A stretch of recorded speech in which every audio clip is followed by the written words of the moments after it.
শুভ সন্ধ্যা।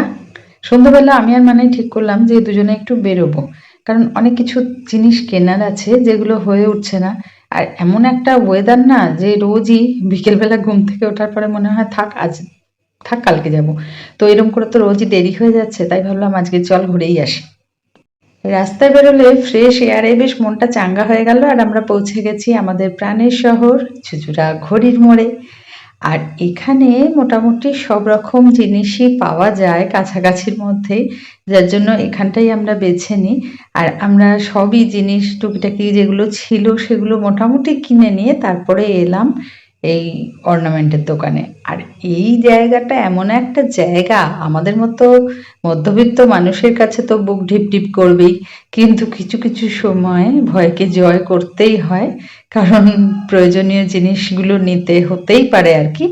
তো আমরা এখানে এসেছি, আমাদের খুবই চেনা, আমরা এখানেই আসি সাধারণত। তো যাই হোক, বেশি সময় লাগেনি, কারণ আমরা খুব একটা দেরি করিনি। ঝপাঝপ পছন্দ করেছি, কিনেছি, নিয়ে চলে গেছি, কারণ রাত হচ্ছে তো বাড়িতে ফিরতে হবে। দোকান থেকে বেরোনোর পর মানাই জিজ্ঞেস করলো যে মা কি খাবে।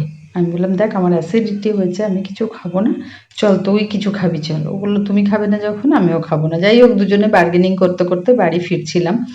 তো দেখো কপালে কি থাকে আর কখন যে কি ঘটবে আমরা আগের মুহূর্ত অবধি সেটা কিছুই বুঝতে পারি না। আমরা বেশ ওখান থেকে বেরিয়ে ভালো মনেই, আমি কিছু খেলাম না, মানাই একটা মোমোজ খেলো, খেয়ে আমরা টোটো ধরে সুন্দরভাবে বাড়ি ফিরছি। একটু রাস্তা আসার পরে টোটোটা হঠাৎ একটা অ্যাক্সিডেন্ট করে, যার ফলে আমি মানাই দুজনেই সাংঘাতিক রকমের চোট পেয়েছি।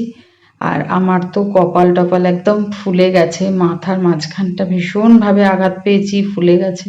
ওখানে পাশে আর কি যারা ছিল তারা বরফ জল সবাই দিয়েছে, দিয়ে আমরা বাড়ি চলে এসেছি। দোকান থেকে ওষুধ নিয়ে ওষুধের দোকানে বলে দেখিয়ে, কারণ এত রাতে এখন তো আর ডাক্তার দেখানো সম্ভব নয়।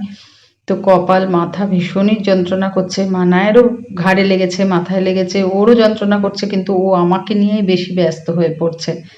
আর যেহেতু মাথায় লেগেছে সেহেতু ও টেনশন করছে। আমি বললাম ঠিক আছে একটু দেখি, তারপরে যদি সেরকম বুঝি তখন ডাক্তারের ব্যবস্থা করব। রাত্রির হয়েছে তো টেনশন আমারও একটু হয়, মাথার উপরে কেউ বড়রা না থাকলে যা হয়। ঠিক আছে চলো, সবাই খুব সাবধানে থেকো, আমি আবার পরে কথা বলবো।